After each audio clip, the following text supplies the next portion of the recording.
Dzina la Atate ndi la Mwana ndi la Mzimu Woyera. Amen. Mulungu wanga, bwerani mudzandithandize. Ambuye musachedwe kudzandithangata. Ulemu khale kwa Atate ndi kwa Mwana ndi kwa Mzimu Woyera, monga panali poyamba ndi tsopano ndi masiku onse ndi pa nthawi zosatha. Amen.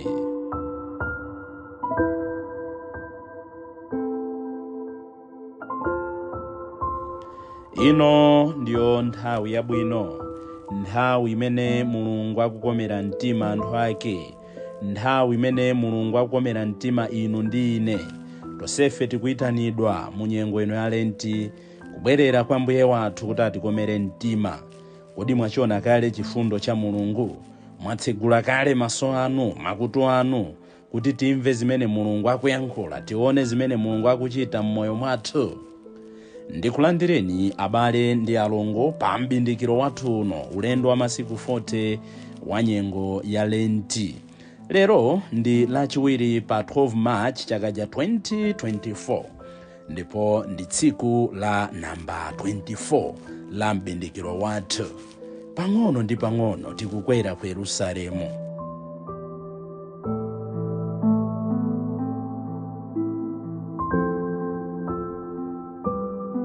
Ndipo m'sabata ino tikunena kuti pakuti Mulungu adakonda dziko lapansi, adatitumizira mwana wake mmodzi yekha. Chikondi cha Mulungu, chikondi chopanda malire, chikondi chopanda muyeso. Dzulo timatero kuti chifukwa cha chikondi chimenechi Mulungu akugwiritsa ntchito wina aliyense. Mulungu atha kugwiritsa ntchito china chilichonse. Ndipo apa tikuona kuti Mulungu m'sabata ino, makamaka ndi mawu athu oyamba, akugwiritsa ntchito mfumu ya ku Persia dzina lake Cyrus kuti akatulutsa Aisraeli, kuti Aisraeli alandirenso ufulu wawo. Ndipo mawu amene tinawerenga dzulo buku la mneneri Yesaya chapter 45 ndi 1 kulekeza 5, taona kuti Cyrus Chauta amachita kumutchula kuti odzozedwa wanga, mbusa wanga, the shepherd of my people. Ngakhala analosa mudziwa Mulungu, ngakhala anali wachikunja, Mulungu akumutchula kuti ndi odzozedwa wake. Mulungu akumutchula kuti ndi shepherd wake, ndi mbusa wa anthu ake. Tizilandira munthu wina aliyense m'moyo mwathu, makamaka zimene zimachitika pakati pathu. Pala anthu ena chifukwa cha makhalidwe yawo, pala anthu ena chifukwa cha mmene amapangira behave, pala anthu ena chifukwa cha kumene amachokera, pala anthu ena chifukwa cha chipembedzo chawo. Zimavuta kuti talandire pakati pathu, zimavuta kuti tavomereze pakati pathu, zimavuta kuti tivomeredi kuti uyu ndi mtsogoleri wathu. Atha kubwera pa parish wansembe amene ife tikuona kuti ndi ma characters amene akutionetsa, mwina zikuvuta kuti timvomere kuti ndi wansembe wathu. Agrupu athu mwina zikuvuta kuti tavomere kuti ndi agrupu athu, kanda aphunzitsi athu m'masukulu osiyanasiyana. Ngakhale mdera kumene makamaka zathu za mafumu izi zoti fumu imangotengedwa potengera magazi, kuti adali mdzukulu wa uje, anali mwana wa uje, mwina ife nkuona mmene fumu ikuchitira, zimavuta kuti tivomere pakati pathu. Zandalende tisakambe, timaona, tidaona, tikuona. Komano m'sabata ino akuti uyu ndiye mwana wanga okondeka amene ndimakondwera naye. Chifukwa chokondwera naye ndidamtuma kuti awombole dziko lapansi. Mwana wakeyo amaoneka m'magawo osiyanasiyana, mwa anthu osiyanasiyana. Tatiyeni atsogolo lathu tadzudzule mwachikondi, koma takonde pozindikira kuti Mulungu anatha kugwiritsa ntchito Cyrus, monganso anagwiritsira ntchito Nebukadneza kuti Aisraeli awalange. Uyu ndi mwana wanga okondeka. Tsiku la lero tikufuna tione zinthu ziwiri izi zofunikira. Aisraeli amenewa ngakhale ali mu ukapolo, Aisraeli amenewa ngakhale Cyrus akuawombola, zonsezi zafika papa chifukwa choti ali mu ukapolo. Ndipo iwo amanena mobwekera, momveka bwino dzulo lija kuti ife tidachimwa, sitidamvere olalika pakati pathu, sitidamvere aneneri, ndipo Mulungu akuchita nafe, ndipo Mulungu akuthana nafe, ndipo Mulungu akutikhaulitsa.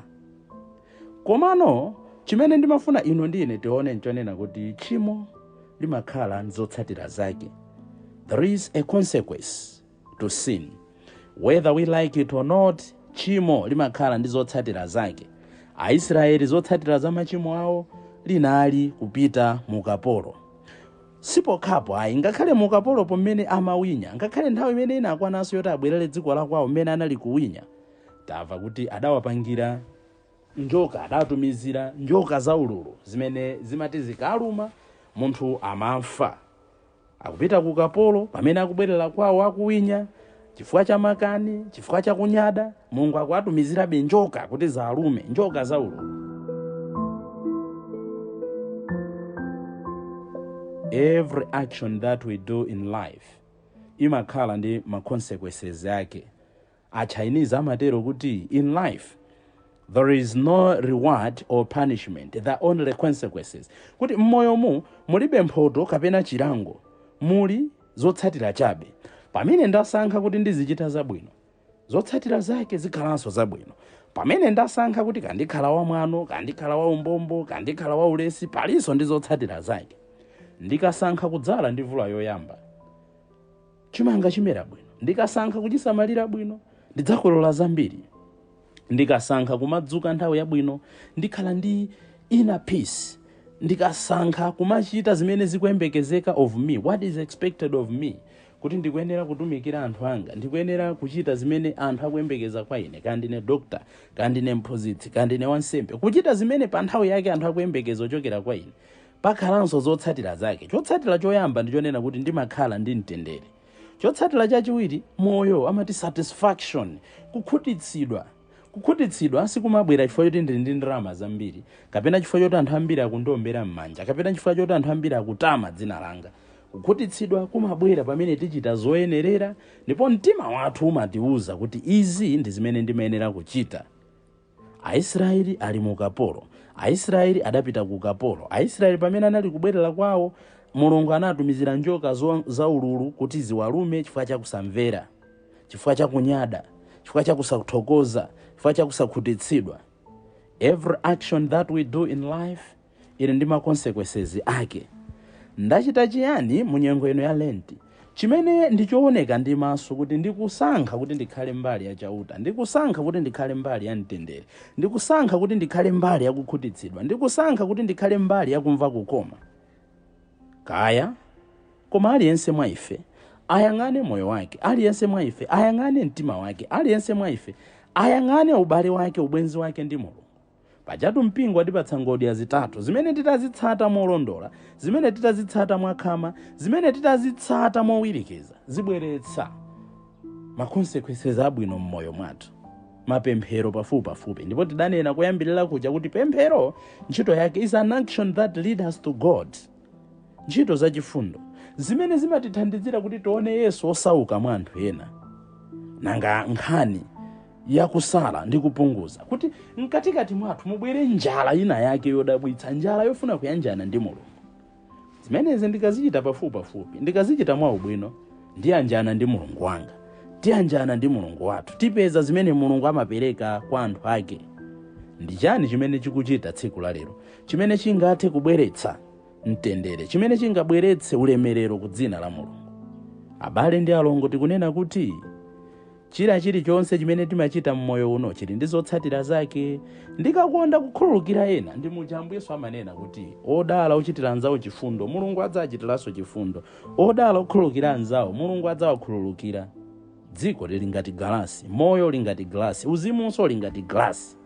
Every action has consequences. Chinthu chachiwiri chimene ndimafuna kuti pa tsiku la lero, pa tsiku la namba 24 tisinkhe ndeno ndi chikondi komanso chilungamo cha Mulungu, kapena tinene kuti chifundo cha Mulungu komanso chilungamo cha Mulungu. He is a God of justice and mercy. Tikupanga mbendekero loweruka lapita ku St. Bernadetta ku Chiwavi, funso limene linabweranso kodi Mulungu yakuti amakhululuka, Mulungu yakuti ndokoma mtima. Muchatima mvera tikawerenga Exodo, ndumabwereza Exodo 34 ndi 6 kuti Chauta adayankhula naye Mose kuti Chauta Mulungu wachifundo, okoma mtima, okhululuka, osakwiya msanga, ochitira anthu ake zabwino. Komano anthu timadabwa, kapena anthu tikudabwa, kapena anthu tidzadabwa kuti timamutchula Mulungu okhululuka, Mulungu mbusa wabwino, Mulungu mtetezi wa anthu, Mulungu otisamala, Mulungu otikonda. Koma Mulungu yemweyo akuti akuwatumiza akapolo, akuwatumiza Aisraeli ku kapolo. Mulungu yemweyo akulolera kuti ana ake avutike. Mulungu yemweyo akulolera kuti awatumizire njoka zaululu zimene zikuwaluma nkomafa. chifukwa chachani? Tanena kuti mulungu wathu ndi mulungu wa chilungamo ndi mtendere, mulungu wathu ndi mulungu wa chilungamo ndi chifundo. Tsoka langa, tsoka lanu, tsoka lathu kawirikawiri ndilonena kuti timafuna kumangopanga stress the mercy of God. Yes, God is always merciful, but is merciful to those who are ready to receive his mercy. Inu ndine timafuna kungotsindika kwambiri za chifundo cha mulungu, za kukoma mtima kwa mulungu. Inde mulungu ndokoma mtima, koma tisayiwalenso ndi mulungu wa chilungamo. Nde pamene tikukambirana nkhani ya chilungamo ndi mtendere, nkhani ya chilungamo cha mulungu, nkhani ya chifundo cha mulungu, tisamayiwalenso kumakumbutsana nkhani ya chilungamo cha mulungu. Chilungamo cha mulungu chimafuna kutikumbutsa udindo wathu. Chifundo cha mulungu chimatikodola tsiku ndi tsiku. Ambuye Yesu chipachikidwireni pa mtanda paja. Timaona kuti mitanda imene imakhala m'machali chathu siyana-siyana, manja awo sadatsike, manja awo akadali otsegula kudikira inu ndine kuti tiapeze, atikhululukire, atilandire. Koma ngakhale manja awo ali otsegula choncho ndi mulungu wa chilungamo. Chilungamo chake ndi chani? He demands a responsibility of us. He demands stewardship out of us. He demands that we do the right things. What are the right things? Nchifukwa yake pena Ambuye Yesu amanena kuti kuchimwira Mzimu Woyera tchimo limenelo ndosakhululukidwa. Kuchimwira Atate ndi Mwana nzokhululukidwa, koma kuchimwira Mzimu Woyera ndipovuta kukhululukidwa. Amatanthauza chani? Amafuna timvetse bwanji nkhani yomweyo ya the justice of God. Mzimu Woyera amatikodola kuti tilape, Mzimu Woyera amatikodola kuti tiyambenso mwatsopano, Mzimu Woyera amatipanga sanctify. Atate adatilenga, Mwana adatipulumutsa, Mzimu Woyera amatiyeretsa kuti tiyanjane ndi Mwana ndi Atate. Tsono ngati tikana kuyeretsedwa, mauthenga nkumava every day, ine ndikumadzilalikira, inu ndikumadzilalikira, ife ndikumayitanidwa kuti lapani tembenukani nthawi yatha. Pali nyimbo zambirimbiri zimene zimatikodola. Tsiku lakufa silidziwika, tsiku lina lilikudza, eti nthawi yakufa abale sitidzalapa. Pali nyimbo zambirimbiri. Kodi zimene zichatikamva timachitapo chiyani? Zimene zimatikumbutsa chilungamo cha mulungu. Chilungamo cha mulungu ndikumva mawu a mulungu ndikumachitapo kanthu. The goodness is tikalapa, tikabwerera, tikatembenuka. Mulungu satikumbutsa za dzana. Mulungu samanena kuti dzana unabweranso ndi zomwezi. Mulungu amatitenga nthawi imeneyo kuti we are a new creature, amene walengedwa mwatsopano, amene akupita chitsogolo mwatsopano. Tikagwa chimodzimodzi nkudzukanso, amatitenganso ngati the new creature. Choncho pamene tikukamba zonena kuti chilichonse chimene timachita chili ndi zotsatira zake, tikumbukire kuti mbali inayi kuli chifundo cha mulungu, mbali inayi kuli chilungamo cha mulungu. Inde chimalemerera kwambiri ndi chifundo cha mulungu chifukwa chimalolera kupepera kwathu, chimalolera kufoka kwathu, chimalolera kugwa kwathu. Komano pamene mulungu akutikodola ku chifundo chake, tikuyenera tizizindikira za chilungamo chake. Ndi mulungu amene amampatsa aliyense zomuyenerera. Tiye tizipempha chifundo cha mulungu kwina kuti kuchita chilungamo chimene mulungu akupempha kwa inu ndi ine.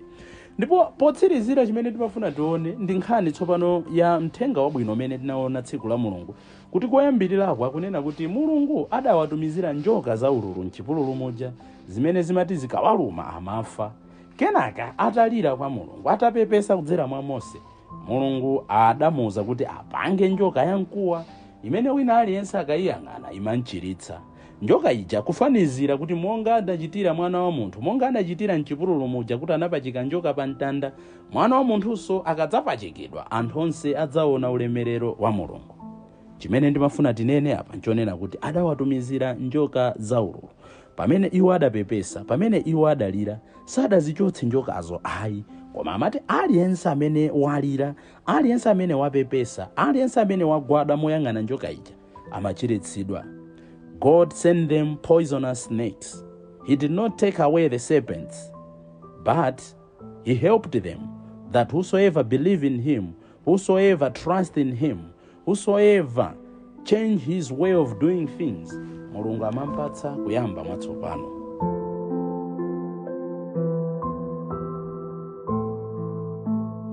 Inu ndine pamene tikukamba zoti mulungu adakonda dziko lapansi ndipo adatitumizira mwana wake, tikumbukire kuti nthawi zina timadutsa m'mavuto osiyana-siyana amene monga adachitira m'chipululu muja. Mulungu samachita kuchotseratu completely mavuto, koma amatithandiza kuti m'mavutomo titulukemo bwino. God will not take away some of the challenges that we face in life. The challenges, they make us to realize that we are human. The challenges, they make us to grow. The challenges, they make us to realize our frailty.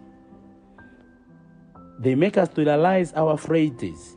mulungu samazichotsa. Njoka zija sanazichotse zimalumabe koma anapatsa remedy matenda mwathumo. Mwina mulungu sangatichotseretu kuti matenda atichoke, koma atipetsera njira yoti tipepukidwe matenda athuwo.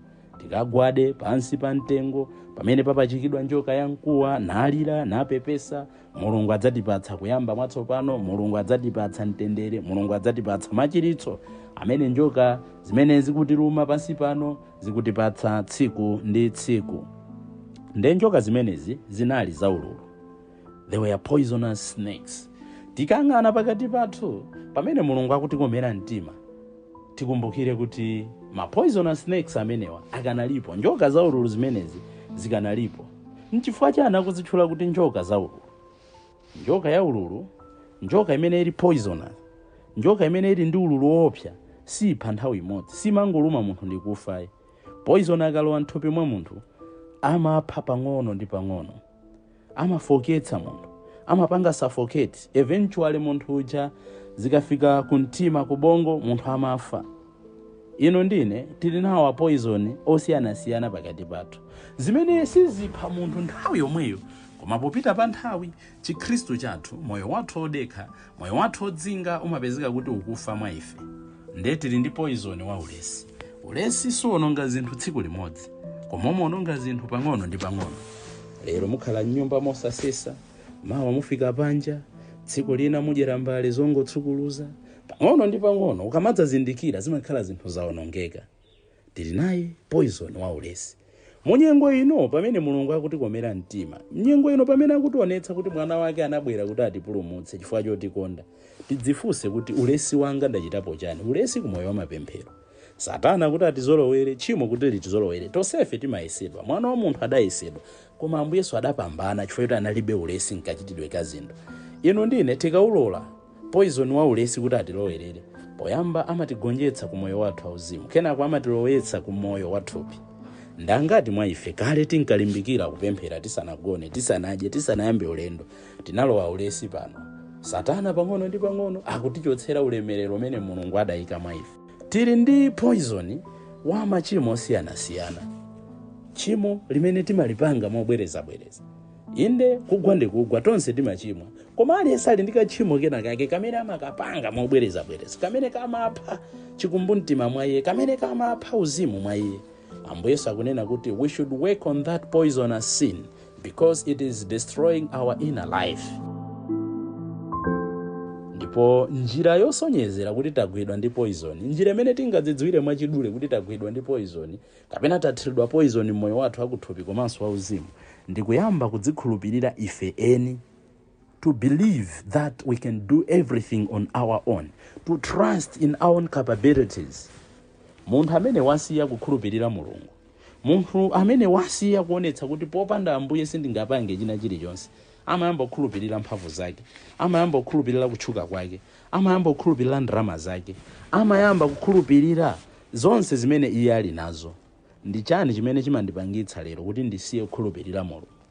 What is it that has made me to start believing, trusting in myself that I'm a jack of all trades? Kunyada kumaoneka mmagawo siyana. Kunyada kuthupi, kunyada kuuzimu, kunyada kunkhani ya zachuma, kunyada kunkhani ya maubale, kusafuna kukhulupirira wina aliyense. Kauli pabanja kusafuna kukhulupirira nkhoswe, kusafuna kukhulupirira nsembe. You think you can't listen to anybody. You think you know everything. I know utakanena wina kulikonse sindimaopa munthu. Saini yoti poison wake wafika poipa. Matu tisaiwale, makolo athu adanena kuti munthu akamafa mmayamba ndi nkhutu kugona, mmayamba ndi nkhutu kugontha.